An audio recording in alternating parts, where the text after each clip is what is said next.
Alors, comment créer un fournisseur dans Ciel Gestion commerciale?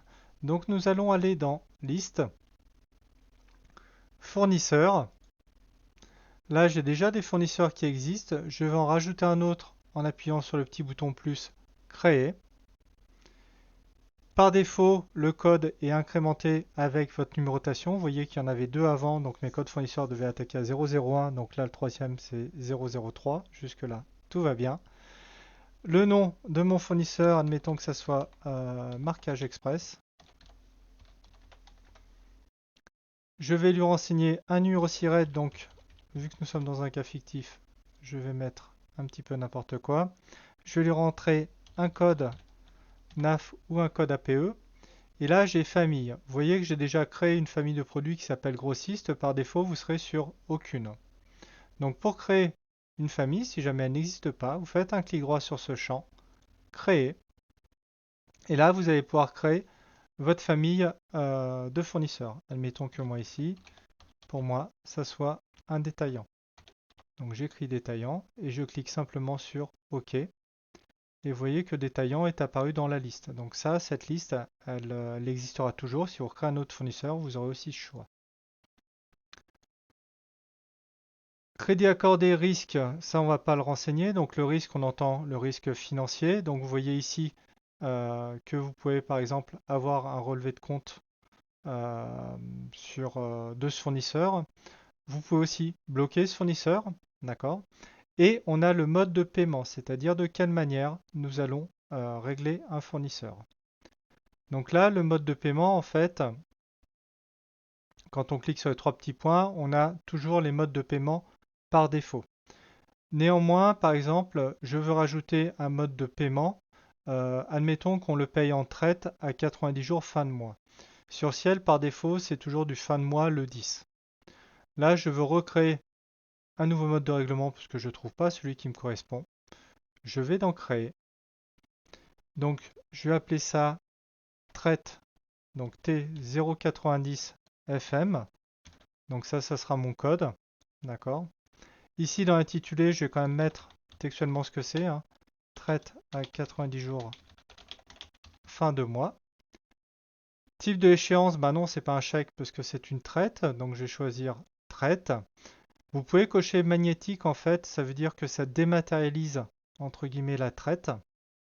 L'échéance, bah, c'est pas réception parce que je suis toujours à 90 jours fin de mois, donc je vais cliquer sur le petit engrenage. Une fenêtre s'ouvre. J'ai les précisions par rapport à la fin de mois. Je vais prendre le 90 jours fin de mois. Et ici, vous avez un exemple qui apparaît. Admettons qu'une facture soit éditée en date du 2 juin. En fait, il y aura un règlement au 30 septembre. 90 jours à la fin du mois de juin, ça veut dire que j'ai le mois de juillet 1. 2, j'ai le mois d'août. 3, j'ai le mois de septembre. Donc j'ai bien mes 90 jours et je paierai bien à fin septembre. Je fais OK. Là, si j'avais des informations comptables, je pourrais les renseigner ici. Nouveau mode de règlement, OK, OK. Et là, ça apparaît. L'adresse, de toute manière, on va mettre l'adresse standard du fournisseur. Mettons 27 rue du Commerce. Admettons qu'il soit à Lille, 59 000 Lille. Ici, n'oubliez pas, en fait, sur la droite, alors des fois on a tendance à ne pas le voir, mais je peux renseigner sa forme juridique. Admettons que ça soit une SARL. Ses coordonnées téléphoniques. Alors, je ne connais pas les numéros dans le nord de la France, mais on va faire un fictif. Le portable, le fax. Comme ici, on peut remplir en fait les adresses mail et les sites internet. En complément, je peux indiquer un certain nombre de choses, notamment par rapport à la TVA, mais aussi par rapport à un taux de remise. Admettons que quand je commande sur ce fournisseur, j'ai toujours un taux de remise qui a été négocié préalablement, je rentrerai ici. Les contacts me permettent de rajouter en fait le nom des personnes que j'ai en contact au sein de l'entreprise. Admettons qu'ils aient un commercial qui est Madame Étienne Marianne. Voilà. Fonction, admettons qu'elle soit la commerciale. Si ma fonction n'existait pas, j'irais simplement sur créer. Donc c'est ma commerciale. Je peux lui rajouter son numéro de téléphone. 06 54 84 98 87, je mets ça au hasard. Je peux aussi rajouter d'autres personnes. Je peux renseigner la banque de ce fournisseur avec les coordonnées IBAN, les coordonnées bancaires et des observations en fait qui restent en interne, donc à l'intérieur du logiciel sur lequel, je sais pas, nouvelle collection à venir fin 2024. Je pourrais mettre tout type en fait de renseignements. Vous avez de quoi faire de la mise en forme à l'aide de cette petite fenêtre. Une fois que ça c'est fait pour mon fournisseur, je le valide. Donc j'appuie sur OK. Bon, là il me dit que le SIRET et le SIREN sont invalides, mais vu que nous sommes dans des cas fictifs, c'est tout à fait normal. Je vais faire continuer. D'accord? Et là mon fournisseur existe. Si j'avais besoin de le modifier ou de le supprimer, en fait, j'ai ces deux options en haut à gauche.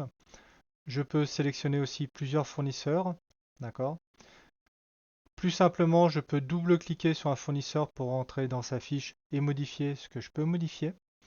Si jamais vous aviez la nécessité de sortir un aperçu de la fiche fournisseur, vous avez le petit icône qui est ici, d'accord, qui vous permet de sortir une fiche fournisseur en cliquant sur aperçu. Alors je vais vous le réduire pour plus de facilité. Voilà. Donc finalement, c'est la fiche qui va reprendre toutes les informations qu'on a renseignées. Vous pouvez l'imprimer ou la sauvegarder sous PDF à l'aide d'un export. On peut aussi avoir des notions d'historique, historique de pièces et historique de règlement. Donc là, on n'aura rien. Mais par exemple, dans l'historique de pièces fournisseurs, je peux avoir le détail des bons de commande et des bons de réception qui ont été faits avec ce fournisseur, des factures et des avoirs. Sur cette fenêtre-là, je peux changer la période sur laquelle je recherche ces documents et je peux faire une recherche par fournisseur. Et en cliquant sur les trois petits points, j'ai accès à tous mes fournisseurs qui sont enregistrés, ou je peux avoir la même chose pour tous les fournisseurs. Si jamais vous vouliez aussi créer directement une commande à partir de ce fournisseur, vous avez le petit icône pièce qui permet de créer une commande ou un bon de réception auprès de ce fournisseur. Merci d'avoir suivi cette vidéo, n'hésitez pas à vous abonner ou à laisser un commentaire et je vous dis à bientôt pour un nouveau tuto.